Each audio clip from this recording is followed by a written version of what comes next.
নমস্কার বন্ধুরা, Prius cooking ব্লগে আপনাদের সবাইকে স্বাগত জানাই। বন্ধুরা, আজকে আমি কাঁচা পাকা টমেটো দিয়ে শিমের একটি দুর্দান্ত রেসিপি শেয়ার করব। আশা করছি আজকের সম্পূর্ণ নিরামিষ শিমের রেসিপি ভালো লাগবে। তো চলুন আজকে সম্পূর্ণ নিরামিষ শিমের রেসিপিটা দেখে নিই। শিমের রেসিপি বানানোর জন্য আমি এখানে একটু নরম দেখে শিমগুলো নিয়েছি। আর দেখুন বন্ধুরা, আজকে কিন্তু আমি গোটা শিমের রেসিপি বানাবো, তাই আগাগোড়া শিমগুলো বাদ দিয়ে দিচ্ছি। অবশ্যই একবার চেক করে নেবেন শিমের মধ্যে কোনো রকম পোকা রয়েছে নাকি। দেখুন প্রত্যেকটা শিম একইভাবে কেটে নিয়েছি। এরপর কাঁচা টমেটোগুলো ঠিক একটু সরু সরু করে কেটে নিতে হবে। একটু লক্ষ্য করে দেখুন বন্ধুরা, আমি কিভাবে টমেটোটা কেটে নিচ্ছি। একইভাবে পাকা টমেটোটাও কেটে নেব।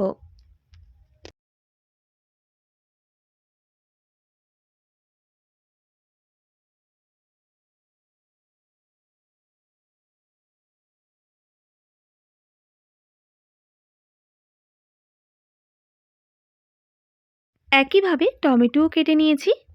এরপর দেখুন আমি একটা আলুর খোসা ছাড়িয়ে নিয়েছি আর আলুগুলো একটু ছোট ছোট করে কেটে নিচ্ছি।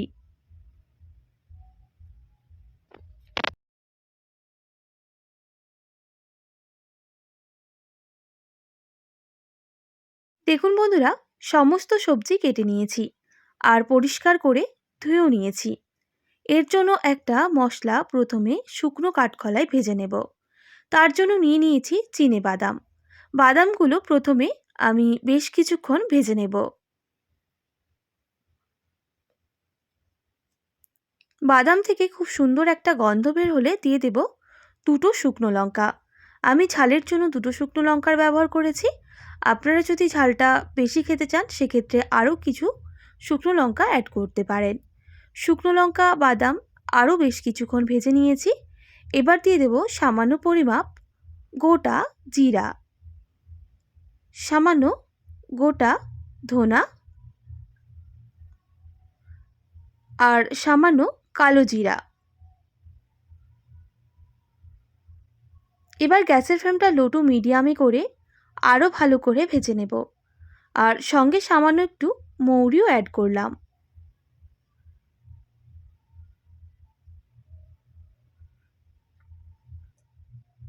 এই গোটা মশলা থেকে খুব সুন্দর একটা গন্ধ বের হয়েছে। আর দেখুন, জিরে মৌরি সব কিছুই ভালোভাবে ভাজা হয়ে গেছে। নামিয়ে এটা একটু ঠান্ডা করে নিতে হবে। আর এদিকে আমি কড়াইয়ের মধ্যে বেশ কিছুটা পরিমাপ সর্ষের তেল দিয়ে দিয়েছি। তেল খুব ভালো করে গরম করে নিয়ে দিয়ে দেব কেটে রাখা আলু। আলুগুলো বেশ কিছুক্ষণ ভেজে নিতে হবে।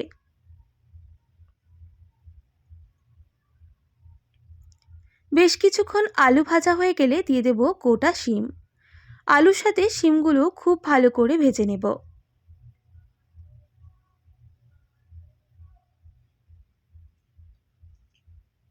দিয়ে দেব স্বাদ মতো লবণ। লবণ দেওয়ার পর আবারও মিক্স করে নেব।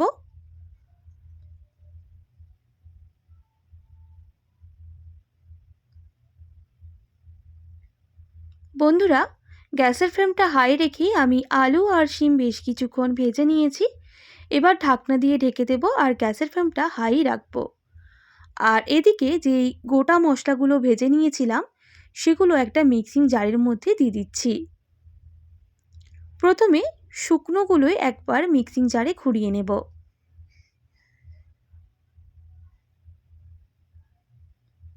দেখুন, যখন দেখবেন একটু গুঁড়ো হয়ে গেছে এবার অল্প একটু জল দিয়ে এর একটা মিহি পেস্ট করে নিতে হবে। দেখুন বন্ধুরা, আমি মশলাগুলো মিহি পেস্ট করে নিয়েছি।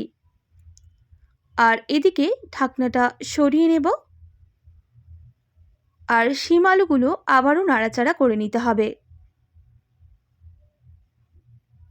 তবে গ্যাসের ফ্লেমটা হাই রেখেই আমি বেশ কিছুক্ষণ ভেজে নেব।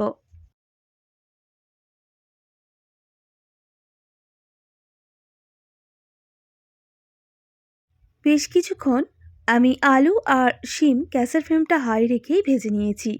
দেখুন, শিম আর আলুর কালার চেঞ্জ হয়ে গেছে আমি এবার তেল ছড়িয়ে নামিয়ে নেব। এবার ওই তেলের মধ্যে দিয়ে দেব সামান্য পরিমাপ 5 ফোড়ন।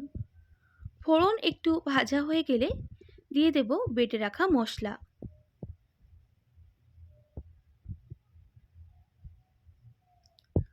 আর অল্প একটু মিক্সিং জার ধোয়া জলও অ্যাড করলাম। মশলাটা খুব ভালো করে গ্যাসের ফ্লেমটা হাই রেখেই ভেজে নিতে হবে। বেশ কিছুক্ষণ ভেজে নিয়েছি। এবার আমি ওই মশলার সাথে কিছু গুঁড়ো মশলা অ্যাড করব। দিয়ে দিচ্ছি সামান্য হলুদের গুঁড়ো, সামান্য কালারিং কাশ্মীরি লঙ্কার গুঁড়ো। আমি আর গুঁড়ো লঙ্কাটা ব্যবহার করব না। এবার অল্প একটু জল দিয়ে আমি খুব ভালো করে মশলাটাকে কষিয়ে নেব। গ্যাসের ফ্লেমটা লো টু মিডিয়ামে রেখেই কষাবো, যাতে মশলার কাঁচা গন্ধটা চলে যায়। বেশ কিছুক্ষণ কষিয়ে নেওয়ার পর মশলার জলটা কিন্তু শুকনো হয়ে গেছে। এই সময় কেটে রাখা কাঁচা আর পাকা টমেটো দিয়ে দিতে হবে। আর মশলার সাথে খুব ভালো করে কষিয়ে নিতে হবে। বন্ধুরা, এই সময় গ্যাসের ফ্লেমটা হাই করে দিচ্ছি। আর এইভাবেই বেশ কিছুক্ষণ টমেটোগুলোর সাথে আমি মশলাটা কষিয়ে নেব। বেশ কিছুক্ষণ কষিয়ে নেওয়ার পর ভেজে রাখা শিম আর আলু দিয়ে দেব। আবারও মশলার সাথে কষিয়ে নিচ্ছি।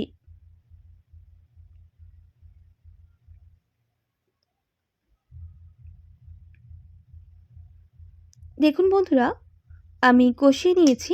এবার দিয়ে দেব সামান্য পরিমাপ ধনেপাতা কুচি। ধনেপাতা কুচি দেওয়ার পরও আমি আবারও মশলার সাথে বা শিম আলুর সাথে খুব ভালো করে কষিয়ে নিচ্ছি।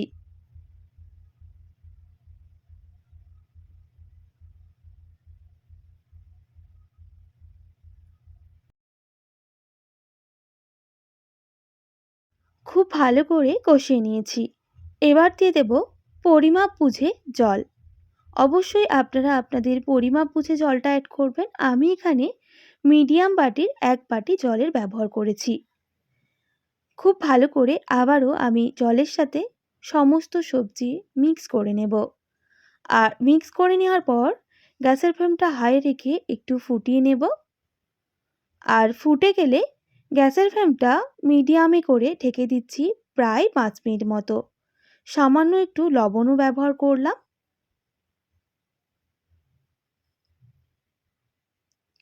5 মিনিট পর ঢাকনাটা সরিয়ে নেব আর নাড়াচাড়া করে নিতে হবে।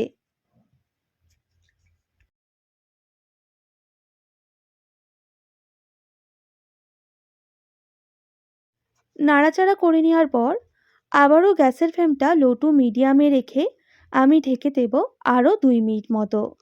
তাহলে শিম আলু খুব ভালোভাবে সুসেদ্ধ হয়ে যাবে। 2 মিনিট পর ঢাকনাটা সরিয়ে নিচ্ছি আর নাড়াচাড়া করে নেব। আর সঙ্গে চেক করে নিতে হবে শিম আর আলু খুব ভালোভাবে সুসেদ্ধ হয়েছে নাকি।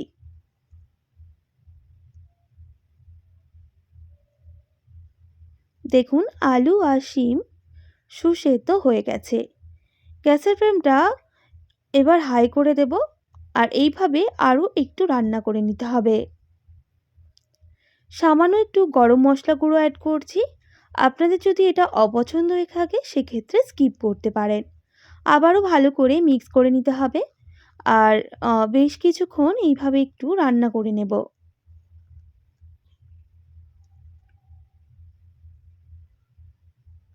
দেখুন বন্ধুরা, একদম রেডি কাঁচা পাকা টমেটো দিয়ে শিমের রেসিপি। গরম গরম ভাত কিংবা রুটির সাথে পরিবেশন করুন, খেতে দুর্দান্ত লাগে। আশা করছি আজকের এই শিমের রেসিপি আপনাদের ভালো লেগেছে। ভালো লেগে থাকলে অবশ্যই একটি like, comment, share and subscribe করে দেবেন। পাশে থাকা বেল আইকনটিও প্রেস করে দেবেন, তাহলে নিত্য নতুন রান্নার ভিডিওগুলি আপনাদের কাছে পৌঁছবে। আজকের মতো এতটাই। আবার নতুন কোনো রেসিপি নিয়ে আপনাদের সঙ্গে দেখা হবে। আপনারা ভালো থাকবেন, সুস্থ থাকবেন। আর এতক্ষণ আমার সঙ্গে থাকার জন্য আপনাদের সবাইকে অনেক ধন্যবাদ।